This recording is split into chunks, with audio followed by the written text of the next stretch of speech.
तुम इसलिए यहाँ गलती करके फंसे रहते हो, तुमने उस परमात्मा के न्याय स्थल को देखा नहीं है, जहां पर एक एक नए पैसे का अकाउंट आपने पूरा करना पड़ेगा। जो किसी का बुरा किया है, किसी का लिया है, दिया है, वह पूरा करना पड़ेगा तुमने। तो उसके लिए अब हम आपको एक परंपरा बताते हैं। ये ना समझना कि ये नियम सख्त हैं, ये बहुत आसान नियम बना दिए आपके। किसी से पैसे लेते हो फिर उसका देना पड़ेगा, ये कोई बड़कों का खेल है। जैसे कोई रिश्वत लेता है या किसी और 2 नंबर से बकवाद करके किसी से ठग लेता है, वो पैसे उसने देने पड़ेंगे। इसमें ना किसी और जन्म में वो दामाद बन के ले जाएगा और खुश होकर देने पड़ेंगे और कई गुना हो जाएंगे तब तक। तो सिर में दर्द करने की आवश्यकता नहीं है, ये बिना ज्ञान के हम ऐसा कर रहे हैं। इसलिए अब क्या है, जैसे हमारे उलझे संस्कार तो ढेर हैं अभी पिछले भी, ये तो समाप्त हो ही नहीं सकते। यदि ये विधान हम माने इन अज्ञानियों का कि प्रारब्ध कर्म और संचित कर्म जितने भी हैं ये तो भोगने ही पड़ते हैं, और फिर मोक्ष कैसे होगा, अंत कैसे होगा, ये हमारा आपस का संस्कार अंत नहीं होगा तब तक हम मुक्त नहीं हो सकते, फ्री नहीं हो सकते। उसके लिए परमात्मा ने विधान बताया है कि एक ऐसा मंत्र दूंगा, उस मंत्र की कमाई से आपके पुण्यों का तो ढेर लग जाएगा, और जो पाप आपके होंगे उनको मैं कैंसिल करूंगा अपने कोटे ते, अपनी ताकत ते, आपकी श्रद्धा देख के, आपकी आस्था देख के।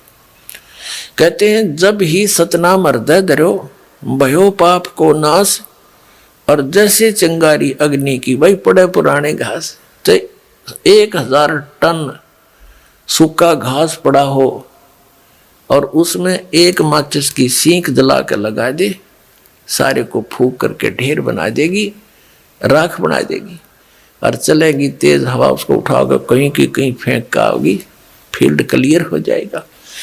तो कहते हैं जैसे सूरज के आगे बदरा ऐसे कर्म छयारे, और प्रेम की पवन करे चित मंजन झलके तेज नयारे। आत्मा और परमात्मा के बीच में आपके इन पाप कर्मों का के बादल छा गए, इनको प्रेम की पवन और करे चित मंजन झलके तेज नयारे। जैसे सूरज के आगे बादल ऐसे कर्म छयारे, और प्रेम की पवन करे चित मंजन फिर झलके तेज नयारे। एक मंत्र दिया जाएगा आपको, आपके पापों का नाश करेगा। आपके जो पाप नाश हो जाएंगे, आपके हृदय में एक विशेष कसक बनेगी। भगवान की चर्चा सुनते ही, प्रारंभ होते ही, उसका नाम शुरू होते ही, कहीं पर भी चर्चा सुनते हो तो एकदम गदगद आत्मा होगी, आंखों से आंसू टपकने लग जाएंगे। तो वो प्रेम की पवन है, प्रेम की हवा चल पड़ी, और फिर वो साफ कर देगी आपके सब दुर्गुणों को, और संचित अपराध है उनको भी, और प्रारब्ध वाले कर्मों को भी ये मंत्र नाश करेगा। तो कहते हैं इस प्रकार। तो यहाँ जो हम अपना जो संस्कार है अब आपके जिसके भी जैसे हैं, अब इसको परमात्मा यही निमटा देगा आपके।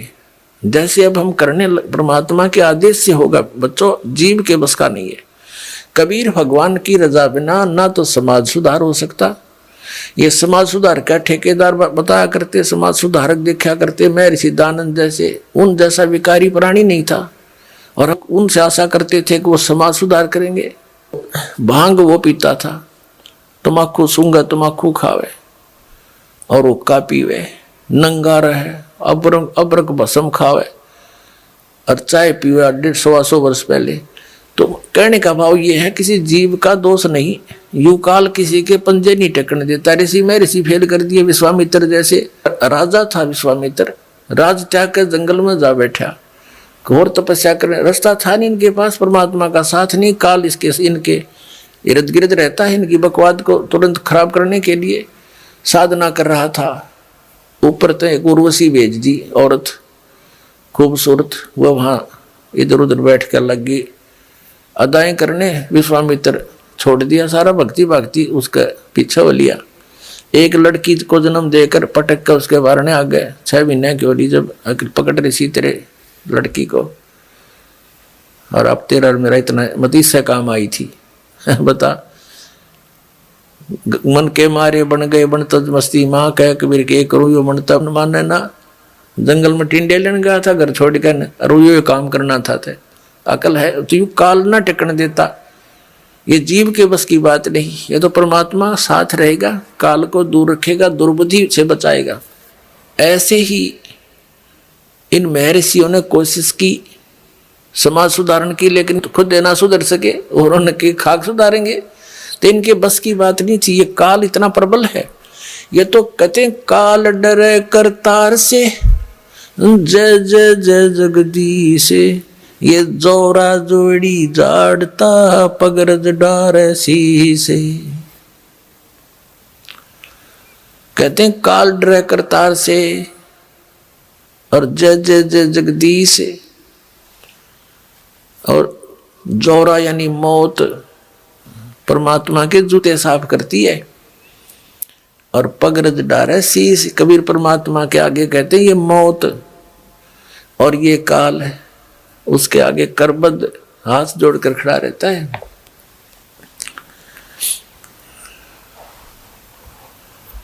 तो क्या बताते हैं, तो ये काल जो है सबको ऐसे तंग करता है। ये देखो महापुरुषों ने कोशिश की, जैसे आदरणीय नानक साहिब जी को परमात्मा मिले थे और उन्होंने प्रतिबंध लगा दिया था कि मांस शराब तमाकू छूना भी नहीं है। एक सवत समाज बना, कुछ दिन चला, उसके बाद फिर विकार आ गए। तो ऐसे अब जो समाज तैयार होगा इसमें हजारों वर्षों तक विकार नहीं समाओगे। अब ऐसा समाज तैयार करेंगे हम।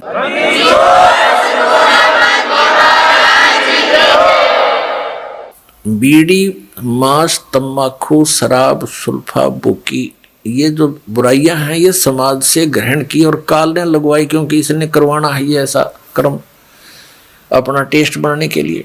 तो अब धीरे धीरे ये समाज हमारा बहुत ज़्यादा विकसित होगा, बहुत फैलेगा, और जब अच्छे समाज की अधिकता होगी 90% लोग तो देखम देखा अच्छाई में लग जाते हैं और 90% बुराई भी देखा देखी किया करते हैं। जैसे हमने देखा जो बच्चे हमारे साथ पढ़ा करते थे उस समय वो कोई भी बीड़ी, शराब, मांस, तम्बाकू टच नहीं करते थे। जब उनको नौकरी मिल गई वहाँ देखा लंबी सिगरेट ला कर और नो करें, वो भी देखम देखा लागे करन, तो वो बुराई शराब भी शुरू कर दी और वो सिगरेट बीड़ी भी शुरू कर दी। वो बुराई देखा देखी सीखी, उनकी कोई ट्रेनिंग थोड़ी है। तो ऐसे ही हम देखा देखी बुराई पर जो लगे थे अब उसको छोड़ेंगे, और इस ज्ञान के आधार से इतना दृढ़ हो जाएंगे, हमने विष दिखाई देगा रिश्वत लेना या दहेज लेना और देना। अब ये दहेज क्या है, अपनी बेटी पर भार लादना है, और जो लेने वाला है वो अपने सिर पे वजन रखेगा। तो परमात्मा क्या करेगा कि आपके ये संस्कारों को निमटाएगा। जैसे अब प्रारंभ कर दिया है परमात्मा की दया से, बुद्धिमान पुण्यात्माएं हैं, भगत हैं, वो समझने भी लगे दास के इस उद्देश्य को। तो वो क्या करते हैं, सिंपल वे से अपने बेटा और बेटियों को लाते हैं और सिंपल एक रामायणी परमात्मा की महिमा का गुणगान करते हैं, बच्चों को बैठा करके। उस परम पिता के मुख से बोली वाणी है ये, और इससे बच्चों के संस्कार जुड़ते हैं। तो ना कोई लेना है ना देना है। अब लड़के का लड़की से विवाह नाता जोड़ना है वचन से, माया से नहीं। पहले माया कहाँ थी, जब ब्रह्मा विष्णु महेश का ब्याह हुआ, जब कौन से राजा ने सिक्के छाप रखे थे और किसने नोट बना रखे थे, तो हमारी अकल काम ना करती। हम वर्तमान की परंपरा में इतने धस जाते हैं कि हमारी बुद्धि काम ना करती। इस माया से ब्याह होगा, ये तो हम दोषी बना रहे हैं, एक दूसरे को कर्जवान बना रहे हैं बच्चों को। तो फिर ये जो संस्कार आपके आपस के थे परमात्मा खत्म कर देगा, यही फिनिश कर देगा, आपके आगे नहीं बढ़ने देगा। आगे बढ़ाओगे तो फिर सारे नियम तोड़ के बढ़ाओगे, फिर आपकी भक्ति भी जाएगी, संस्कार फिर नए सिरे से शुरू हो जाएंगे, यही धक्के खाओगे, भटकते रहोगे। अब ये समय है यहाँ से निकलने का। तो जो दास आपको बता रहा था, अब परमात्मा गरीबदास साहिब जी की आत्मा को लेकर सचखंड में गए। वहां जाकर क्या देखा कि अन्य रूप में परमात्मा एक सिंहासन के ऊपर बैठे हैं और सुंदर शरीर है। एक रोमकूप में करोड़ सूर्य करोड़ चंद्रमा मिला दे इतनी रोशनी है परमात्मा की, मनुष्य दृश्य है, निराकार है। अब प्रसंग यहां से चला था कि ये राधा स्वामी पंथ, जय गुरुदेव पंथ, सच्चा सौदा सिरसा वाले का पंथ, या और भी किससे तो बात कर लो, सब ये कहते हैं परमात्मा निराकार है। चाहे कोई राम कृष्ण का पुजारी है और विष्णु जी की मूर्ति रखे, हम भी ऐसे ही करते थे। फिर पूछते थे कि भगवान कैसा है, कि परमात्मा तो निराकार है, वो तो दिखाई थोड़ा देता है, उसका तो प्रकाश प्रकाश दिखता है। फिर श्री विष्णु जी की मूर्ति किस लिए रखी जब भगवान निराकार है? तो विष्णु जी क्या है? तो हमारा ज्ञान कोई आधारित नहीं था। हमारा जो ज्ञान है ये विचलित था, निराधार था। अब जैसे गीता जी अध्याय नंबर 2 के श्लोक नंबर 53 में 53 में कहा कि अर्जुन, जिसमें तेरी बुद्धि भिन्न भिन्न प्रकार के भ्रमित करने वाले वचनों से हटकर एक परमात्म तत्व के तत्व ज्ञान पर स्थिर होगी, तब तो तू योग को प्राप्त होगा, तब तो तेरे में भगत के लक्षण आवेंगे, तू योगी बनेगा, भगत बनेगा। तो दास आपको ये भिन्न भिन्न प्रकार के भ्रमित करने वाले वचनों से हटाकर और उस एक तत्व ज्ञान पर स्थिर करना चाहता है। उसके लिए आप जी को सभी धर्मों के धर्म ग्रंथ आपके रूबरू करता है ये दास, और जो उस धर्म के धर्मी वर्तमान के जो प्रवक्ता है, वचन करता है, या अब से कुछ 100-200 वर्ष पहले तक के आ रहे हैं, जो अपना अनुभव बना करके, जो उन्होंने सारे जीवन में जैसा भगवान को जाना, सदग्रंथों को जाना, अपना अनुभव वो अलग से बनाकर चले गए पुस्तक, और उनके अनुयायी उनके द्वारा अनुभव की पुस्तक को ये मानकर ग्रहण किए हुए हैं कि ये सदग्रंथों से मेल खाती है, क्योंकि उन पुस्तकों में उन्हीं महापुरुषों और सदग्रंथों के नाम लिखे हैं कि उन्हीं से भी हमने ये जाना और स्वयं अनुभव भी ऐसा किया। तो दास ने उन सभी के अनुभव की पुस्तकें, उनके अनुभव के प्रवचन, जैसा कि टीवी वादी के माध्यम से, सीडी के माध्यम से, मीडिया के माध्यम से उन्होंने अपना जो प्रवचन कर रखे हैं, ज्ञान जनता में बांट रखा है, वो सारा आपके रूबरू कर दिया कि ये तो ये बतावे हैं। और दास ने ऐसा अनुभव किया है और जो वेदों से मेल खाता है, और सभी महापुरुषों को जिनको परमात्मा मिले उन्होंने जो बताया वो भी दास का मेल खाता, इनका नहीं खाता। तो इससे उनको रिजेक्ट कर दो, तो उस गलत अनुभव को, गलत ज्ञान को, शास्त्र विरुद्ध ज्ञान को त्याग के और शास्त्र विरुद्ध साधना को त्याग कर शास्त्र अनुकूल साधना ग्रहण करो। ये सारा कुछ प्रयत्न करके निष्कर्ष यही निकालता है दास कि आप उन सभी को त्याग कर, जो आपकी दिशा ठीक नहीं थी, वो शास्त्र ठीक नहीं थे, उनके अनुभव ठीक नहीं थे, वो संत अनुभवहीन थे, उनको परमात्मा प्राप्ति हुई नहीं, जिनको तुम परम धनी मानकर, महर्षि मानकर, आचार्य मानकर, शंकराचार्य मानकर उनके चिपके हुए हो, उनके पास यथार्थ आध्यात्मिक मार्ग नहीं है। आपका जीवन नाश हो रहा है, और ये प्रमाण प्रूफ देख लो। और इतना कुछ देख कर भी जो नहीं मानता है, उसके लिए परमात्मा कहते हैं वो चातुर प्राणी तो चोर हैं, जो अटपट करके दुनिया ने पीछे लगाए बैठे हैं। कहते हैं चातुर प्राणी चोर हैं, ये मूड मुग्ध हैं, ठोठ, इतना ज्ञान देखकर, प्रमाण देखकर भी उनके चिपके बैठे हैं, वो हैं मूड ठोठ, बिना अकल के, और वो संतों के नहीं काम के, उनको दो गल जोट। तो परमात्मा कहते हैं कि वो फिर हमारे काम के भी कोई नहीं, वो वहीं वहीं मरे रहो, फिर और क्या इलाज है उनका।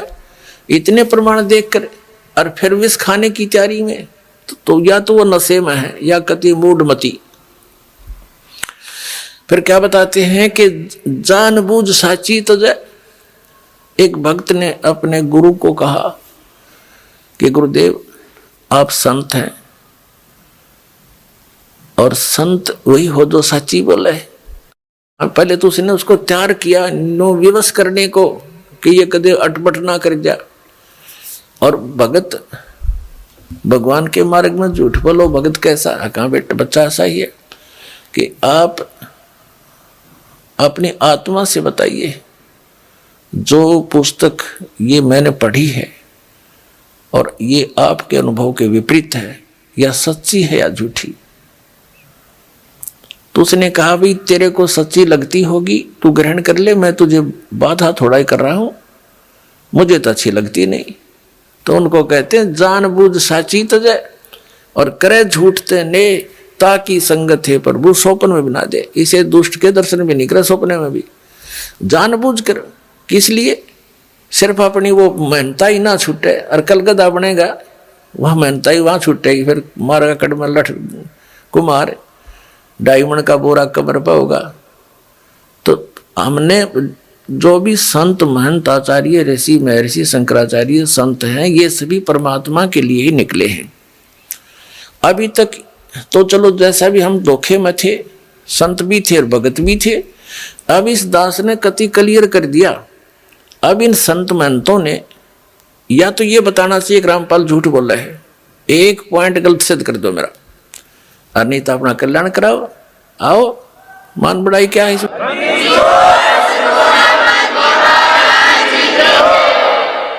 अब जैसे एक डॉक्टर है और डॉक्टर के पास औषधि की खोज होगी ना, आपका वो रोग है, उसमें मान बढ़ाई की है। डॉक्टर का काम तो दवाई देना, मरीज का काम लेना और खाना, उसमें के कौन बड़ा और कौन छोटा?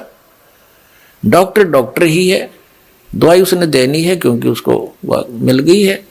तो दास के पास इस जन्म मरण के दीर्घ रोग को नाश करने की वो यथार्थ औषधि यथार्थ मंत्र हैं, जो आज तक न ब्रह्मा जी को प्राप्त हुए, न विष्णु जी को, न शिव जी को।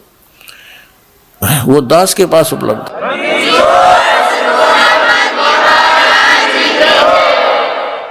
तो पुण्यात्माओं, ये जितने भी सतलोक का ठेका ले रहे थे इस पंथ, इनको कुछ भी ज्ञान नहीं था। हमारे वेद बताओ परमात्मा नराकार मनुष्य सदृश राजा के समान देखने योग्य, वहां से गति करके आता, अच्छी आत्माओं को मिलता है। वो परमात्मा 3 प्रकार से सबकी देखभाल करता है, धारण पोषण करता है। एक तो सतलोक में रहकर तेजो में शरीर है उस परमात्मा का, करोड़ सूर्य मिला दे करोड़ चंद्रमा, इतना एक रोमकूप का प्रकाश है, इतना नूर है उस मालिक की पूरी बॉडी का। एक रोमकूप में इतना है तो सारे शरीर में कितना प्रकाश होगा, ये आइडिया लगाया जा सकता है।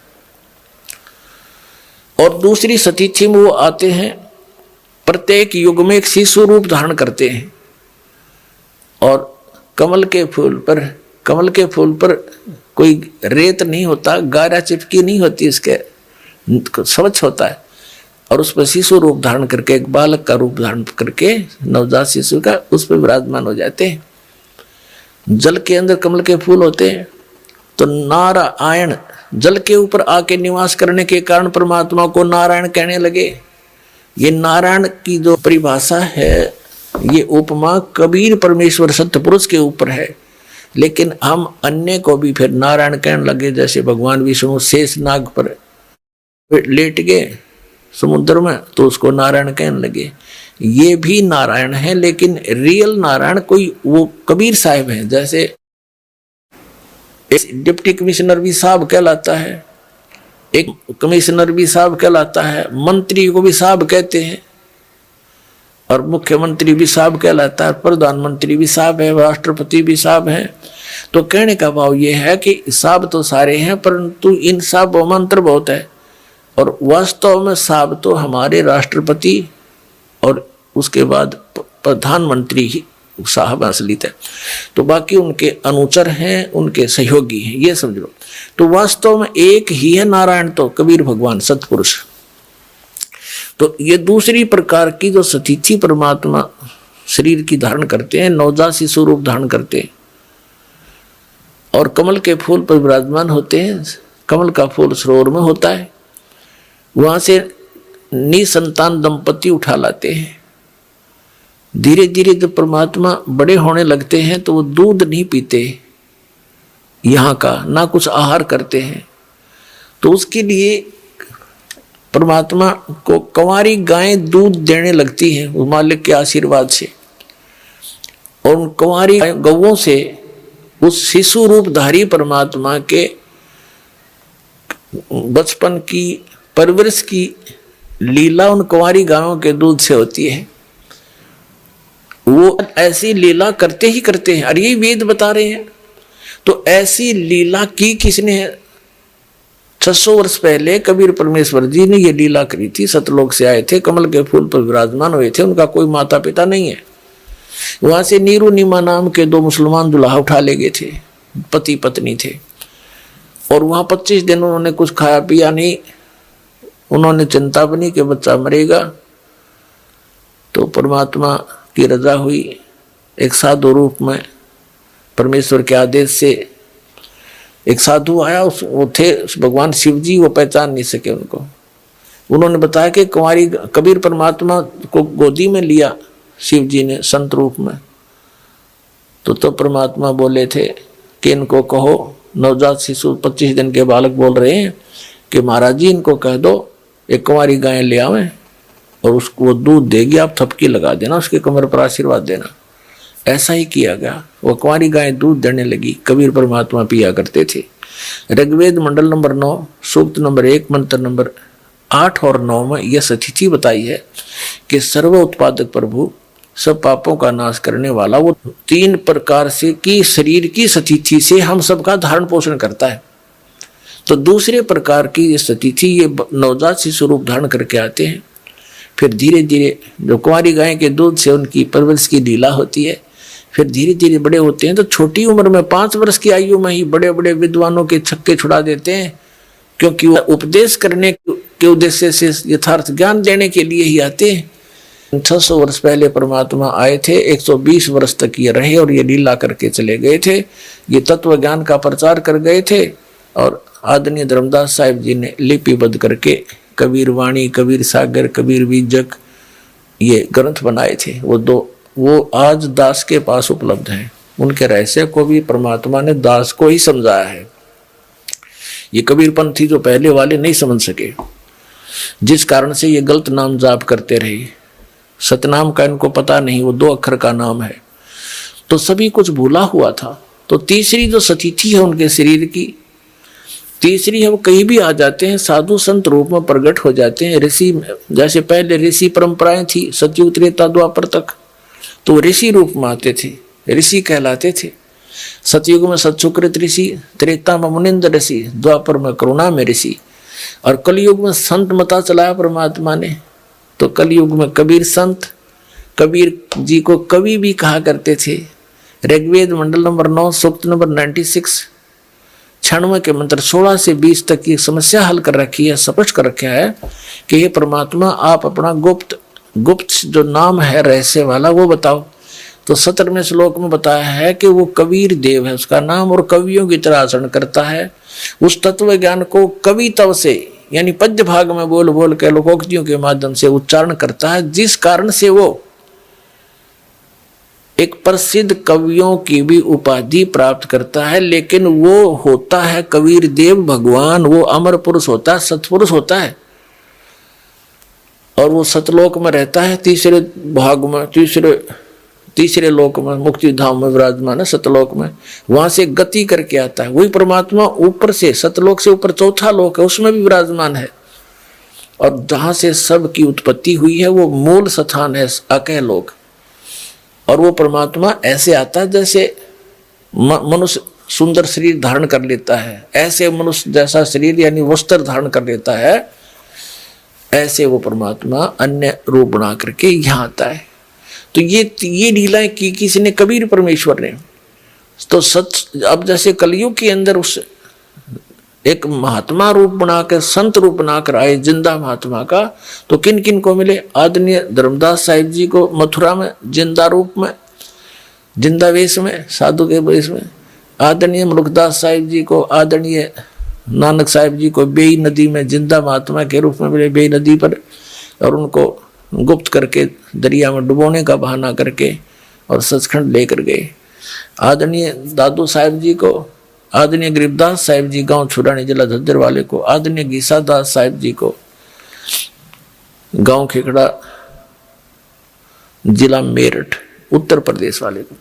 तो ये जो लीलाएं वेद सदग्रंथ बताते हैं वो लीला किसने की? कबीर देव ने। कबीर साहब जो काशी के अंदर धानक जुल्हा रूप में रहे थे, जो वेद जिसका गुण गावे, आंखों देखा संत बतावे, वह लीला करी किसने? कबीर साहब ने। तो हुई इज गॉड, कबीर जुल्हा धानक, कबीर इज गॉड, वो कबीर परमात्मा है।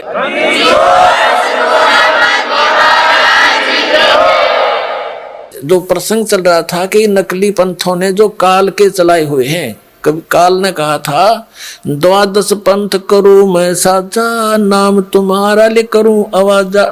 12 पंथ नाम जो ले ही, मेरे मुख में आन समोई। और अनेक पंथ चलाऊं, या विद जीवों को भरमाऊं। जाओ जोग जीत संसारा, जीव न माने कहा तुम्हारा। जीव तुम्हारा कहा न माने, हमारी ओढ़ हो बाद बखाने। और वही हो रहा है। भगवान आए, कबीर साहब उद्मस्तार दिया नकली ऋषि में, ऋषि आचार्य और शंकराचार्य और इनके चेलिया ने ऐसा जुल्म ढाया था भगवान के ऊपर, पूछो मत।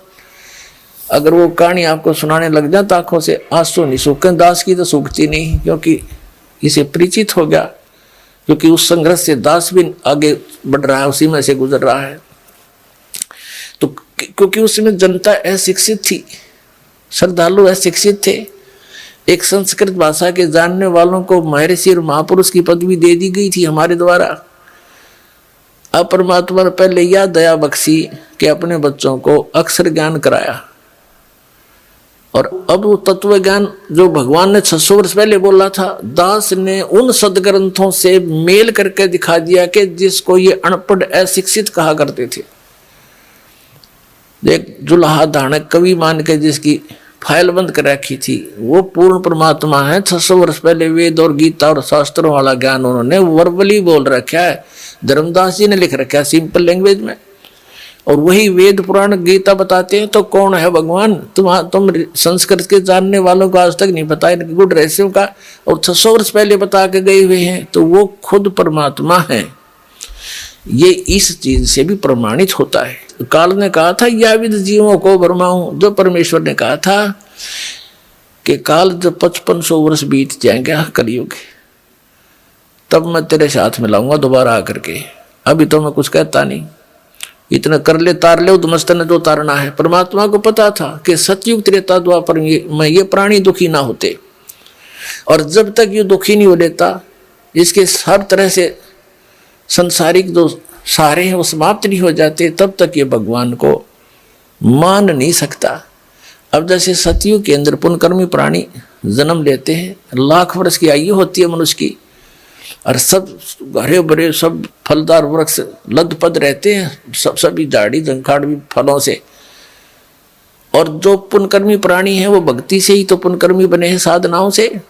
तो इस जन्म में जैसी भी वो साधना कर रहे होते हैं, वो उसको सुख तो होता पूर्व जन्म के प्रारब्ध के कर्मों से, और वो सोच रहा कि मैं जो साधना कर रहा हूं इससे मुझे लाभ हो रहा है। तो इसलिए परमात्मा की उस सत भक्ति को 3 युगों में जीवों ने माना नहीं। अब कलयुग में हम कति भक्त उस पुण्यहीन हो लिए, जिस कारण से इस काल के द्वारा बताएगी, इनके एजेंटों द्वारा बताएगी साधनाएं, उन संतों द्वारा बताएगी, भगवान की भक्ति से हमें कोई लाभ होना नहीं था, क्योंकि वो तो शास्त्र विधि को त्याग के मनमाना आचरण है। श्रीमद् भगवत गीता अध्याय नंबर 16 के श्लोक 23 और 24 में कहा कि अर्जुन जो शास्त्र विधि को त्याग कर मनमाना आचरण करते हैं, उनको ना तो कोई सुख होता, ना उनकी गति होती है, और ना कोई सिद्धि प्राप्त होती है, यूजलेस। तो जिस कारण से उनके द्वारा बताई गई साधनाओं को करते करते भी बुरा हाल है इन प्राणियों का, तो फिर इन्होंने धनी बनने के लिए तो रिश्वत, मिलावट, चोरी ये अपना लिए, और टेंशन बुलाने के लिए गुट्टी सूटी लानी शुरू कर दी। ये कोई तरीका है? अब जो भगवान से हम इच्छा करते हैं भगवान हमें सब कुछ दे सकता है, तो वो देने वाला भगवान का ज्ञान नहीं कौन सा परमात्मा जो सब कुछ दे सकता है और सब दुखों का निवारण भी कर सकता है, उसकी तो हमारे को झलक भी नहीं लागण दी न ज्ञानियों ने। तो उसने स्वयं आकर ही अपनी जानकारी देनी पड़ती है। आप पे आरती, आप पे साजय, आप पे किंगर, आप पे बाजय, आप पे ताल झांझ झनकारा, आपने से आप देखे ना रहा। कह कबीर ऐसी आरती गाऊं, आप पा मध्य आप समाऊं।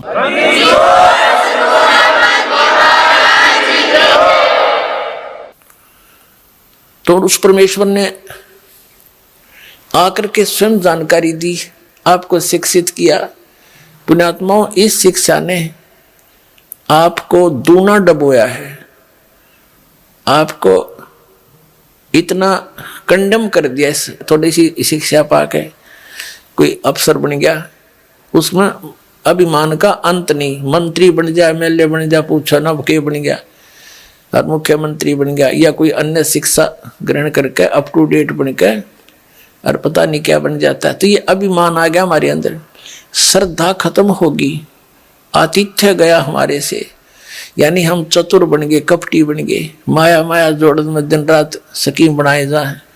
तो इस मालिक को पता था ये विष है इनके लिए, ये शिक्षा, यानी जो शिक्षा अब हमने प्राप्त की है, इसका दुरुपयोग किया है। डॉक्टर किस लिए बनता है बच्चा कि घना धन कमाऊं, इंजीनियरिंग किस लिए करता है कोठी गाड़ूं, बनते ही नौकर दूं। IAS IPS किस लिए बनते हैं कि पैसे इकट्ठे करूं, बड़ा कोठी बनाऊं। तो हम पहले ही घुटी वो पी कर चलते हैं और फिर वही काम करते हैं, और वह जोड़ जाड़ का एक मिनट में मृत्यु हो जाती है किसी एक्सीडेंट में, कोई रोग से। वो सारा छल लिया ना, जो पुण्य था वो परिवर्तित दूसरे ढंग में बदल दिया, कोठी और इन बैंक बैलेंस में खत्म करवा दिया, और आप खाली करके भेज दिया, लाद का ढेर सारे पापों से काल। तो इस शिक्षा ने हमें कति कंडेम कर दिया। आपसी भाईचारा रहा नहीं, माँ बाप की कदर रही नहीं, भाई बहन का प्यार रहा नहीं, मुकदमेबाजी रोज करे एक माया के पीछे। तो मालिक नहीं चाहा था इनके ये विष इन तक आने दूं, लेकिन यह मजबूरी थी। इसके बिना परमात्मा ने पता था इस रोग का तो नाश कर देंगे तो बुराई में आएगी इस शिक्षा से। एक बार ये भगवान को पहचान ले, फिर तो परमात्मा के पास ऐसा साबन 1 मिनट में धो देगा सारे ने, मैल भी साफ, ज्ञान भी हट जाएगा, बुराई भी छूट जाएंगी। कौन छुएगा इस विष को? तो इसलिए परमात्मा ने आपको शिक्षित करना पड़ा, अक्षर ज्ञान दिया। वेदों और गीताओं और सभी नकलियों के अनुभव से तुलना करके ही आप उनको छोड़ सकते हो, पहचान सकते हो ओरिजिनल और डुप्लीकेट को। अभी तक हमारे पास ये विकल्प नहीं था कि ये संत कह रहा है यह सच्ची है, यूं कह रहा है यह सच्ची है, तीसरा कह रहा है वो सत्य है, या चौथा कहता वह सत्य है। जिसके वचन हम सुनते थे हमने सारे अच्छे लगे थे, क्योंकि हमने कुछ पैमाना तो था नहीं तोल जा, हमारे पास वो बट्टा नहीं था जिस पर धड़के तोल लेने कितना वजन है इसमें। इबदास ने वो दे दिया पैमाना आपको, वो परमात्मा के दिया हुआ ISI मार्ग का, कि इन नाप देंगे। 2 मिनट में नाप दिए सारे कच्चे रे कच्चे, एक नहीं पाया डंका।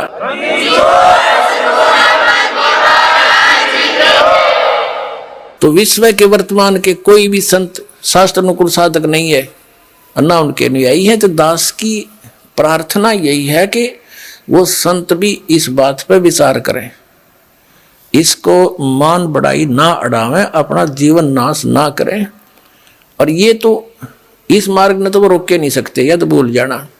और जनता ने सबने आना पड़ेगा, 2 दिन पाछाओंगे वो पछताएंगे, और उन नकलियों को धक्काने भी गए कि उन्हें साची समझ कर भी ना मानने दिया हमारे को। अपने आत्माओं जो TV चैनलों पर चल रहा है परमात्मा का ज्ञान, ये कोई हम कोण में बैठ के गीत नहीं गा रहे, विश्व स्तर के चैनल हैं।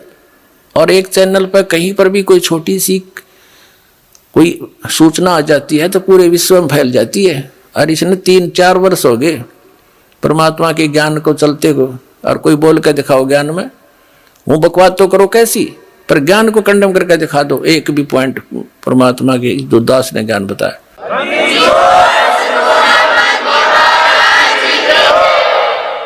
तो इससे सिद्ध है कि वो बुद्धिमान व्यक्ति है, संत कोई बालक नहीं है, उन सब ने देख लिया है। अरीब तो वो यहां रुके हुए हैं कि निम्बण दे जितने निम्ब है। एक पंडित जी था, काशी विद्यापीठ पर टिकाया वो ब्राह्मण। एक राजा ने कोई हवन कराना था, अनुष्ठान कराना था, उसका न्योता दिया, उसको रोजाना 1 रुपया दान दक्षिणा दे देते, वो पाठ करने लग गया। 1 महीने का कराना था। अब उस विद्वान की पत्नी अपना, क्योंकि पैसा मिलने लगने के बाद यू काल फिर अलग से रंग दिखाता है, वह बढ़िया तो कपड़े पहने और गले में अपने बढ़िया जेवरात आभूषण बनवा लिए। तो पानी लेने के लिए, जल लेने के लिए कुएं पे इकट्ठी होया करती बहनें। तो ब्राह्मणों के कुएं अलग होते थे, अन्य जाति वालों के अलग अलग हुआ करते थे। तो सब ब्राह्मणी इकट्ठी होती तो वो पूछती कि ये नए नए आभूषण तू कैसे खरीद रही है। उसने बताया कि मेरा पति राजा के यहाँ कथा करने जाता है, मंत्र जाप करता, अनुष्ठान करता है, और राजा प्रतिदिन 1 चांदी का रुपया दक्षिणा देता है। तो उससे वार्ता हुई थी जिस बहन से, ब्राह्मणी से, उसने अपने पति के कान अट्ठे कि आप यहाँ पड़े रहते हो, वो फलानी का घरवाला वहाँ जाता है और पाठ करता है, 1 रुपया डेली दक्षिणा देते हैं, और भी पंडितों की आवश्यकता है। वो कह रही थी आप भी चले जाओ। तो पंडित जी कहने लगा मैं तो ऐसा देसी सा पंडित हूँ और वो पढ़का रहा काशी विद्यापीठ, उसके बराबर में मेरी दुकान चलेगी नहीं। वह उसका सिर होगी, तू तो ऐसे बहाने में लाया करे हैं, तू धक्के खानता अंडे और जाते अच्छा माल मिला जाता नहीं। ज्यादा कहने से वो चला गया। और क्योंकि ऊपरली वे वेशभूषा तो ब्राह्मण की एक जैसी हो है, मंत्री से कहा जी मैं भी ब्राह्मण हूँ। कहा जब पंडित जी बैठो, उसका एक आसन लगा दिया और माला दे दी कि तो भी मोल दे मंत्र के लिए बैठ के। अब उन मंत्रों ने सुना कोई नहीं करता, वो पंडित अपने करते रहे, राजा लोग अपने मौज मस्ती कहीं घूमते रहो। अब वो तो बोला अपने संस्कृत के श्लोक, उन्हें तो याद थे, जो पहले वाला विद्वान पुरुष था। दूसरा था अनपढ़ मेरे जैसा, वो तो बोला मंत्र जैसे भूर भव स्वय, वो नको है जो यू को है, जो यू को है, जो यू को है। अपना उसने भी 1 असरफी मिल गई सामने और 1 रुपया। मन में क्या जो यूं को है, जो यूं को है। अगले दिन 2 दिन पीछे हुआ भी, फिर उसकी पत्नी भी लागी ऐसे हार श्रृंगार पैर के गई। वो तीसरी को पता लगा, उसने अपने पति को श्रृंगारा।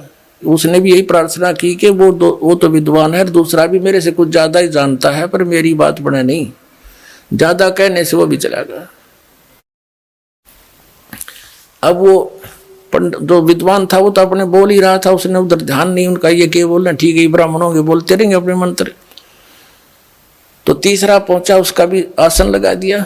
पहला अपना संस्कृत बोल रहा है श्लोक शुद्ध, दूसरा है, तीसरा कब तक नंबेगी, कब तक नंबेगी, कब तक नंबेगी, कब तक नंबेगी, कब तक नंबेगी, मारी बकवाद। तो उसको भी शाम को 1 रुपया मिल गया। उसकी पत्नी ने फिर ऐसे ही अपना रूप बदला। तो चौथे से भी फिर ऐसी ही बात हुई, चौथा भी शंकर का चला गया, उसका भी लगा दिया वहां पर आसन।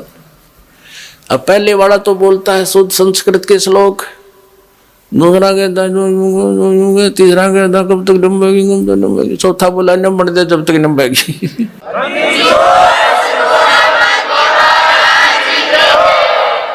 तो ये संत न्यो देख रहे हैं नंबर दे जब तक नंबेगी, पर यह भी नंबर को ना, ये तुमने ऑनलाइन रखूंगा जब तक, या तो सारी जनता नहीं जाग लेगी, या तुम खुद नहीं कह दोगे हमारी गाड़ी खराब हो ली।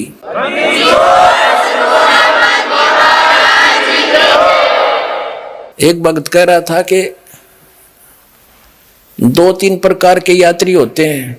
जैसे कोई बस जा रही है और बस रुकेगी और साथ में दूसरी बस खड़ी होगी, तो बुद्धिमान तो तुरंत समझ जाते हैं गाड़ी में कोई गड़बड़ है भाई, या झटके बटके मार के चल है, उतर कर तुरंत दूसरी में चढ़ जाते हैं। ये तो फर्स्ट टाइप के बुद्धिमान है। दूसरे ऐसे होते हैं कि कंडक्टर नीचे बढ़कर देखने लगेगा, वो समझ जाएगा कि ये तो गड़बड़ वाली, तो तब उतरेंगे। और तीसरी टाइप के इसे निकट्ठू होते हैं कि कंडक्टर ड्राइवर भी दूसरी बस में चढ़ लेंगे ना, कति कंडम कह कहिया बगड़ दी भाई, बोला जब उतरा कर उस गाड़ी में थे। तो ऐसे जो बुद्धिमान व्यक्ति हैं दास के संकेत को समझकर छोड़कर भाग जाओगे उनकी खराब गाड़ियों को, जिसमें वो सफर करना चाह रहे हो, पंचर हुई खड़ी, उनके टायर ने ट्यूब कुछ भी कोई ना, यानी कोई आधार ही नहीं है उनका गाड़ी का चलने का। राम नाम की गाड़ी जो बनाए बैठे हैं वो शास्त्र विरुद्ध साधक। और फिर शेष जब आओगे, जब उनके गुरुजी ने कह देंगे भाई सालो सचमुच हमारा तो हमारे पास ज्ञान नहीं था, वो भी बुद्धिमान व्यक्ति होता है जो न्यू कह दे भाई गाड़ी खराब हो रही या ठीक नहीं हो सकती और तुम अपनी व्यवस्था और कर लो। तो ये संत तो उन ड्राइवर कंडक्टर भी निकम्मे हैं, न्यू ना कहेंगे हमारे द्वारा भक्ति नहीं है और जाओ तुम ले लो नंबर वाला जाके, ये तो उनसे भी नालायक है फिर तो कहने का भाव ये है पुण्यात्माओं, अब ये परमात्मा कबीर जी का आदेश है कि पूरे विश्व में ये सत संदेश जावेगा, पूरी पृथ्वी के जीव प्राणी परमात्मा के बच्चे बतेरे युगों से दुख पा रहे हैं, अब ये इस नाम को ग्रहण करेंगे, सतनाम को। न इसकी छींट भी ना लगने दी थी परमात्मा ने, अरीब डंडोरा पिटवा दिया, अब बखेर रखा आपके ऊपर, वर्षा करवा दी सच्चे ज्ञान की, और सतनाम चौथे महीने मिल जाता है, और सार नाम भी अब आपको मिला प्राप्त हो रहा है, जिसको आज तक ये ऋषि महर्षि समझ भी नहीं सके। तो अब ये पूरे विश्व में जाएगा और सभी संतों को इस सत्य ज्ञान का लोहा मानना पड़ेगा, और उनकी भलाई है वो माने इस बात को, और अपना भी कल्याण करावें, और उस परमात्मा के बच्चों को काल के उसमें भाड़ में ना झोंकें।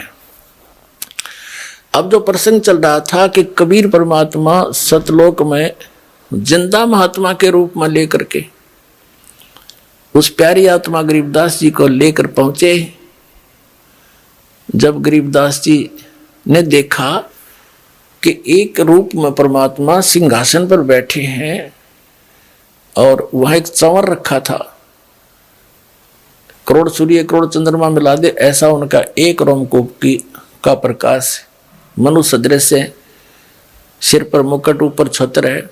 तो नीचे से जो महात्मा जिंदा महात्मा के रूप में, महाराज के रूप में, संत के रूप में परमात्मा आए थे गरीबदास जी को साथ लेकर के, तो वो जिंदा महात्मा ने वहां से चंवर उठाया और परमात्मा के उस तेजो में रूप में जो सिंहासन पर बैठे थे उस पर चंवर करने लगे, जैसे सेवक गुरु जी पर करते हैं या राजा लोगों पर चंवर हुआ करते थे। गरीबदास जी ने सोचा कि भगवान तो ये हो गया जो तख्त पर बैठा है, सिंहासन पर बैठा है, तख्त माने सिंहासन ही होता संत भाषा में, और जिंदा महात्मा ये बाबा जी तो एक नौकर दिखा है इनका। इतने में उसके मन में इतना आया ही था, तभी वो तेजो में शरीर वाला भगवान सिंहासन छोड़ के नीचे खड़ा हुआ और उस संत महात्मा रूप में परमात्मा से कहा कि भगवान विराजमान हो। वो कबीर साहब जिंदा महात्मा बैठे सिंहासन पर और चंवर करने लगे, वो तेजो में रूप वाले भगवान उस जिंदा बाबा के ऊपर जो सिंहासन पर विराजमान हुए। अब गरीबदास जी सोच रहे थे कि भगवान और इस बाबा जी पर चंवर कर रहा है, ये कैसे। तो इतने में वो तेजो में शरीर जो था वाला जो शरीर यूं का यूं जिंदा महात्मा के शरीर में प्रवेश हो गया, और जिंदा महात्मा का जो नूर था एकदम उतना ही तेजो में शरीर हो गया और चंवर अपने आप होने लगा। तब परमात्मा ने कहा था इस आदरणीय गरीबदास साहिब जी को कि बच्चा, मैं पूर्ण परमात्मा हूँ, सब ब्रह्मांडों का रचनहार हूँ, मेरा नाम कबीर है। वेदों मुझे कबीर देव भी कहा है। कबीर साहब ने कहा वेद मेरा भेद है, मैं ना मिलो वेदन माही, और जौन वेद से मैं मिलूं वो वेद जानते नहीं। ये चारों वेद मेरा गुणगान करते हैं, उसमें मेरा कबीर देव नाम है। और मैं बनारस के अंदर काशी में धानक रूप में दुल्हे की भूमिका करके आया हूँ। 120 वर्ष रहा था वहां पर। तब मैंने रामानंद जी को शरण में लिया और नानक जी को शरण में लिया। ऐसी बहुत सी सारा महापुरुषों की जानकारी दी। उनके गरीबदास जी के अंतःकरण में वो यथार्थ ज्ञान सारा फीड कर दिया और आंखों देखा जो गरीबदास जी ने, वो खुद अपने ग्रहण किया, अनुभव की वाणी में लिखा। फिर परमात्मा ने कहा कि गरीबदास जा बेटा तू नीचे जा, देखो तेरे शरीर को जलाने की तैयारी कर रहे हैं। घर वालों ने क्या देखा, पालियों ने कुछ देर, ग्वालों ने देखा कि 2 ढाई 3 घंटे हो गए, भगत अकेला बैठा है, बाबा जी गायब हैं। शरीर नीचे रह गया था गरीबदास जी का। उन्होंने जाकर हिलाया डुलाया, आवाज लगाई, वो गिर गया, मृत जान लिया। गांव वाले उठा करके गांव में ले आए, चिता पर रख दिया शाम के समय अंतिम संस्कार के लिए। तब परमात्मा ने कहा गरीबदास जा बेटा तू वापस, तेरे शरीर को स्वाहा करने वाले हैं। गरीबदास साहिब जी बालक थे, उन्होंने कहा भगवान मुझे यहीं रख लो, उस गंदे लोक में मत भेजो। तो गरीबदास जी से परमात्मा ने कहा, कबीर जी ने, सतपुरुष ने, कि बेटा तुम वापस जाओ, मेरा गवाह बनो और मैं तेरे साथ रहूंगा। तुम ऐसे नहीं रह सकते। आप जब यहां से गए आप पुनः से परिपूर्ण थे और उतने ही भक्ति की शक्ति तुम्हारे अंदर फिर से हो जाएगी, तुम यहां सको। अब तो मैं अपनी पावर से लाया हूं तुझे, वापस जाओ। ये सतनाम और सारनाम तुझे बता दिया, आप सेवन करो, इसको लिख दो वाणी में। अन्य अपने अनुयायियों को केवल ये 5 मंत्र देना। कौन से? जो आपको कमलों वाले दिए जाते हैं, केवल ये 5 नाम गरीबदास पंथ में चलते थे। और आप जाओ, विलंब मत करो, आज्ञा का पालन करो। आने वाले समय में आप अपना अनुभव लिख कर रख जाना। तेरे भाई बहन बच्चे तेरे इस वाणी को आधार बनाकर मुझे पहचानेंगे, विश्वास करेंगे, उनका कल्याण हो जाएगा। तब गरीबदास जी वापस आए और एकदम उठ खड़े हुए चिता के ऊपर से ही, और ये वाणी बोलने लगे, हम सुल्तानी नानक तारे दादू को उपदेश दिया, जात जुलाहा भेद न पाया ये काशी माहे कबीर हुआ। अनंत कोट ब्रह्मांड का एक रति नहीं भारे, सतगुरु पुरुष कबीर हैं ये कुल के सृजनहारे। परमात्मा को सतलोक में देखा, जो यहाँ से जिंदा महात्मा के रूप में आए थे। तब गरीबदास जी ने अपनी वाणी में परमात्मा की महिमा कलम तोड़ लिखी है और परमात्मा कबीर जी से प्राप्त उस यथार्थ ज्ञान का इसमें वर्णन किया है। थोड़ी सी झलक आपको उस अमृत ज्ञान की देते हैं। क्या बताते हैं कि भेड़ पूछ को पंडित पकड़े, ये बादो नदी बिहंगा, गरीबदास वो भवजल डूबे, नहीं साध सत्संगा। गरीबदास साहब जी कहते हैं कि भेड़ पूछ को पंडित पकड़े, ये भादो नदी बिहंगा, गरीबदास वो भवजल डूबे, जिनको नहीं मिला साध सत्संगा। जैसे भादुआ महीना, भादुआ का महीना होता है भाद्रपद, उसमें वर्षा बहुत अधिक होया करती थी और सभी छोटी मोटी जो दरिया हैं ये फुल स्विम पर ओवरफ्लो होकर किनारों को टच करती हुई चला करती हैं, भरकर चल पड़ती हैं और ऐसे चक्कर काटता हुआ उनका जल बहुत वेग से चलता है। तो गरीबदास जी कहते हैं कि आप जी ने सतलोक जाने के लिए इतनी दरिया को पार करना है, इतने भयंकर जल युक्त, और उससे पार करने का साधन ये पंडित अर्थात भवसागर से भवदरिया से पार होने के लिए जो वे ऑफ जो method of worship, way of worship, पूजा का जो मार्ग है, विधि है, वो जो तुम्हारे गुरुओं ने, पंडितों ने, ब्राह्मणों ने बताई है, वो तो ऐसी है जैसे उस भादों के महीने में पूर्ण रूप से परिपूर्ण होकर बह रही दरिया को पार करने के लिए कोई कहे कि भेड़ की पूंछ पकड़ और दोनों घुस जाओ दरिया में, ये भेड़ तुझे पार कर देगी। वो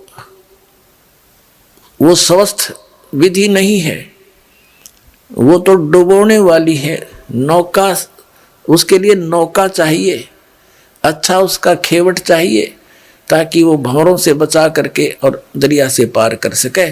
तो वो पूर्ण संत की आवश्यकता है। राम नाम सही हो, सत भक्ति हो, वो नौका है राम नाम की।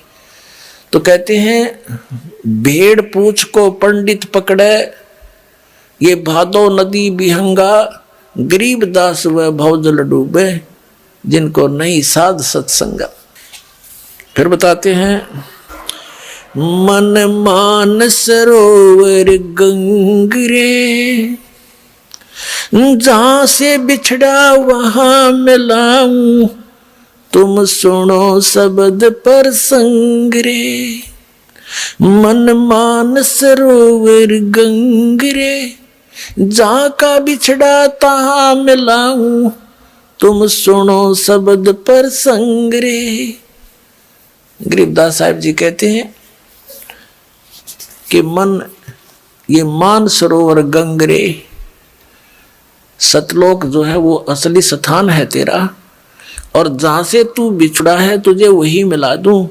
तू मेरे वचन सुन ले, मेरा ज्ञान सुनो। अपने आत्माओं, ये जो अधूरा ज्ञान हमें प्राप्त है, ये परमात्मा के विचार सुनने नहीं देता।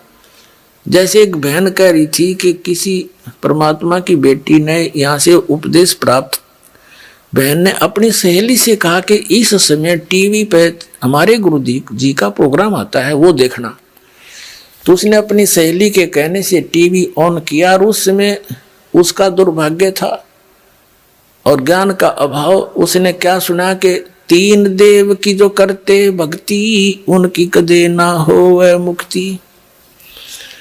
और ब्रह्मा विष्णु महेश की भक्ति से मोक्ष नहीं हो सकता। उसने ये शब्द सुन दिया जब वह टीवी बंद। 2-3 दिन पाछा उस बहन ने फिर पूछा कि आप सुनती हो क्या मैं हमारे गुरु जी का सत्संग? ने बोली कदे भी ना सुनो। तो ऐसा गलत बात कहे हैं। क्या कहते हैं कि नो के ब्रह्मा तीन देव की जो करते भक्ति, उनकी कदी ना हो मुक्ति, मत कृष्ण जी की पुजारण हो। तो पुणात्मा, तो यहाँ परमात्मा कह रहे हैं तुम हमारे शब्द का प्रसंग पूरा सुनो और फिर बात समझ में आएगी। तुम तो एक छोटी सी बात न सुन के बेतक जाते हो।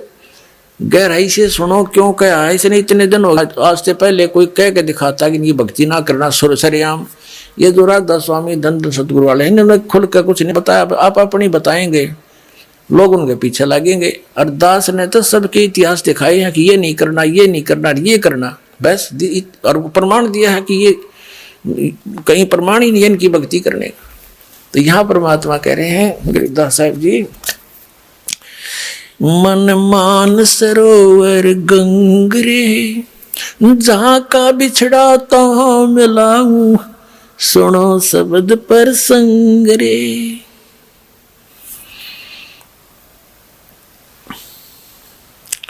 दने गंगा बाम में जमुना, मध्य सरस्वती रंग रे, कल बिस कुसमल मोक्ष होत हैं, ये पल पल पर भी अंगरे। कहते हैं ऐसा सिमरण देंगे आपको श्वास उ श्वास का। उस जैसे गंगा में नहाने जाते हो, कभी जमुना में नहाने जाते हो, कहीं सरस्वती की आस लगाए बैठे हो, ये श्वास के सिमरण तय आपका श्वास का संवर्ध उदास देता है। नाम कभी दायां चल रहा है, कभी बायां चल रहा है, और सरस्वती बीच में सही उतर, जो तीसरा चल है वो तो खुलेगी तीसरा, जो इस संबंध तो अपने आप खुल जाएगा। इसमें धक्का करने की जरूरत नहीं, इसका मंत्र में ऐसी शक्ति है। तो कहते हैं दाने गंगा, ये तो इला है, और बम में जमुना समझ ले। और बीच में सरस्वती तुम बताओ, सो वो 10वां द्वार वहां से स्टार्ट होगा, खुलेगा। 10वें द्वार का उरला रास्ता है, उरला गेट। तो कहती सिमरत है तुम रोज गंगा जमुना नहाओ, पल पल पर भी अंगरे, पल पल में, वो तो 12 वर्ष में पर भी लागे कुंभ की, अर्नो के पल पल पर भी अंगरे, एक पल पल में पर भी लो, सांस सांस में नाम जपो, व्यर्था सांस ना खो, ना जाने श्वास को आवन हो कि ना हो। फिर कहते हैं कल बिस कुसमिल मोक्ष होते हैं, पल पल पर भी अंगरे, सभी पाप प्रकार के घोर से घोर पाप भी सिमरते हैं तुम्हारे नाश हो जाएंगे, कल बिस कुसमिल पाप। काशी करवत काहे लेत है, बिना भजन नहीं डंगरे, कोट ग्रंथ का यही अर्थ है, करो साध सत्संग रे। क्या बताते हैं कि काशी करवत काहे लेत है, बनारस में जाके कहते क्यों अपनी गर्दन कटवाता है। पुण्यात्माओं इतना जबरदस्त जुगाड़ कर रखा था इन अज्ञानियों ने, और आत्मा उसी दिन से परमात्मा की चाह में भटक रही है। इसको जिसने भी कोई जैसा भी परमात्मा पाने की विधि बताई, कितना कठिन से कठिन है, इसने वो भी स्वीकार किया। एक बार काशी के ब्राह्मणों ने, नकलियों ने क्या ज्ञान देना शुरू किया कि जो काशी में मरता है, काशी शहर में शरीर छोड़ता है, वो सीधा स्वर्ग जाता है, और जो मगर मरता है उसकी मुक्ति नहीं होती, वो गधे की योनि में जाता है। परमात्मा कहा करते भाई सत भक्ति करो, चाहे काशी में मरो और चाहे मगर में मरो, कहीं पर भी शरीर छोड़ोगे तुम उसी स्थान पर जाओगे जो सत साधना तुम कर रही हो, ये भूल है तुम्हारी। पर वो नहीं मानना करते, विरोध किया। तो ये बातें ज्ञान सुनकर सभी बूढ़े बुजुर्गों ने कहा अपने बच्चों से कि बच्चों बेटा, विशेषकर ये बनिया लोग इन ब्राह्मणों से ज्यादा प्रभावित रहे हैं। तो उन्होंने कहना सुना उनके बुजुर्गों ने कि बच्चों हमने मरना तो है बेटा, और कहते हैं गुरुजी बता रहे हैं काशी में मृत्यु हो जाए तो स्वर्ग मिल जाएगा, हमारा उद्धार हो जाएगा। तो बच्चे भी सोचते हैं माता पिता का उद्धार होना चाहिए, तो वहाँ अपना कमरा लेकर बच्चों माता पिता के लिए वहाँ कोई नौकर नाकर छोड़ने लगे कि यहाँ विचार भी सुनते रहिए गुरुजियों के, और अंतिम समय है आप यही प्राण त्याग दियो। तो उन पंडितों ने सोचा कि भाई यदि हम इनको अपने घर रख लें, प्रत्येक यजमान को एक एक गुरु 10-10, 5-5 हो जाएंगे, नाम रख लेंगे, तो सारा कुछ खर्चा भी हमें मिलेगा, वो पैसे भी मिलेंगे, किराया करवा भी हमें मिल जाएगा। इस उद्देश्य से उन्होंने अपने क्षेत्र के सभी बुजुर्गों को अपने ही घर पर रखने का आदेश दे दिया कि हम रख लेंगे, यहाँ रह जाए, खाना खा लेंगे, हम भी खाएंगे, ये भी खा लेंगे। उनको पता था कि श्रद्धालु पैसे देंगे ही देंगे, तो उन्होंने अपने पिताजी के खर्चे के भी पैसे गुरुजी को देने शुरू कर दिए। इस लालच में उनने वो आफत मोल ले ली। बूढ़ा और बुढ़िया थे दो ना घर में, तो पूरा परिवार उससे की देख रेख में लगा रहा कर, जब बीमार शिमार हो जाए तो बुढ़ापे में जब बीमारी आप पे आ जाया करे बिना बुलाई, तो एक का दो बुढ़ा मुश्किल हो जाए संभालना, और उन्होंने तो 10-10 पाड़ लिए लालच में। फिर उन नकलिया ने के स्कीम बनाई वो गुरुआ ने कि भैया तो बात बिगड़ गई, अब ये तो आने लग रहे हैं, पता नहीं 100 भी हो जाएंगे, या तो हम कैसे रोटी पवाएंगे रोज जिंदगी। तो उन्होंने क्या स्कीम बनाई, एक गंगा के किनारे काशी में एक ऐसा गुफासी बना ली ईंटों की ऐसे, और जमुना गंगा के कति किनारे पे पक्का घाट सा बना के, और उसके ऊपरले सिरे में जैसे नु बना दी, उसमें ऐसे क्रोध छुपा दिया ऊपर, और दूर से उसकी हैंडलिंग बना दी 100 फुट दूर बोझड़े बाजड़ा में रस्सा बांध दिया ऊपर, एक नीचे से पुलिस ही बना करके।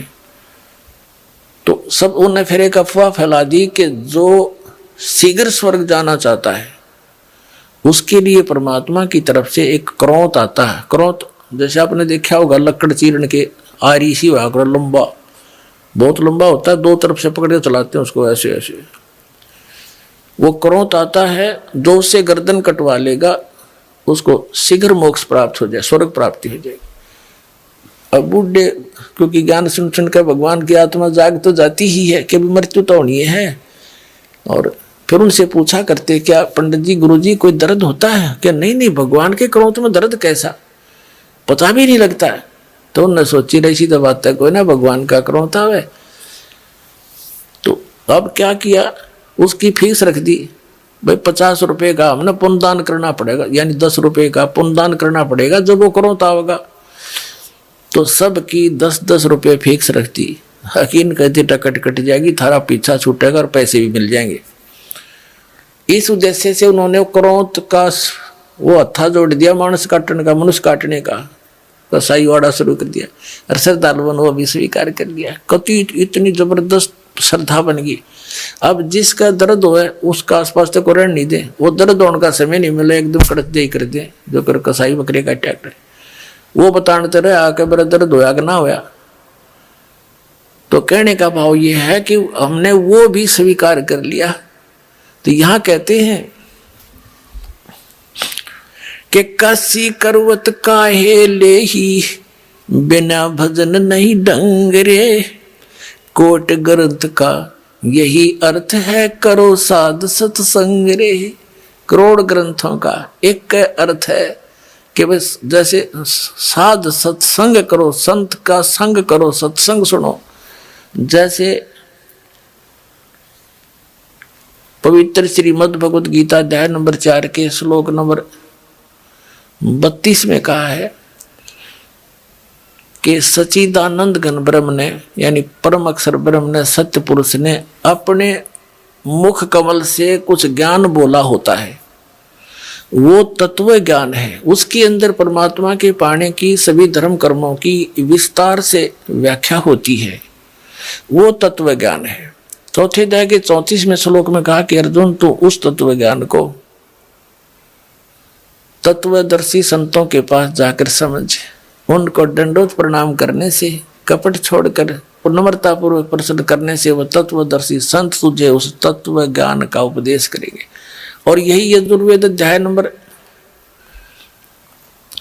40 के श्लोक नंबर 10 से लेकर 13 तक स्पष्ट किया है।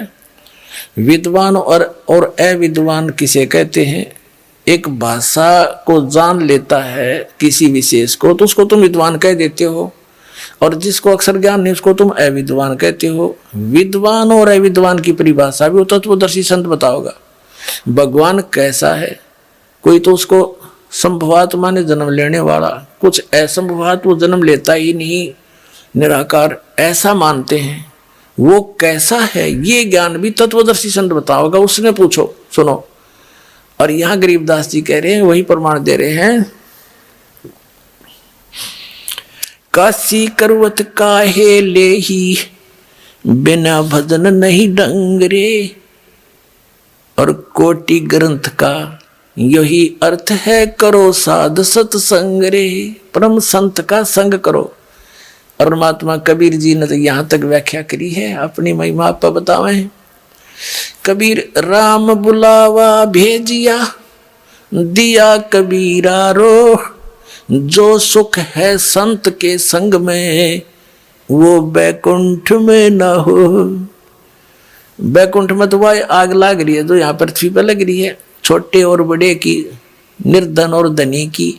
जो घनी भक्ति करके चला गया उसको ऊंच पद मिल गया, थोड़ी भक्ति कर रहा है वहां कोई कलर कालर लग गया। वही नो की नो बकवादे हैं। तो परमात्मा कहते हैं राम बुलावा भेजिया कि चलो स्वर्ग में। कबीर साहब हमें बताना चाहते हैं कि आपकी एक दिन ऐसी दशा हो जाएगी कि हमने स्वर्ग ना चाहिए, बाढ़ में जाए सा स्वर्ग जो हमारी पूंजी नाश कर रही, गधे बनते रहे हम।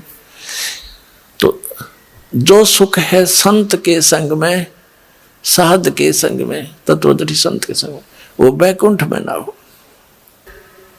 अब कहते परानंदनी पारख लीजे, मूल मंत्र ओम अंगरे। गायत्री गलतान जान है, सोहम सुरती सुहंगरे। अब इसमें उक सतनाम के मंत्र का भी बताया है। गरीबदास जी कह रहे हैं कि चारों वेदों को पढ़ ले और एक ओम नाम जाप कर ले। उन चारों वेदों के पढ़ने का इतना लाभ नहीं जितना ओम नाम के जाप का है।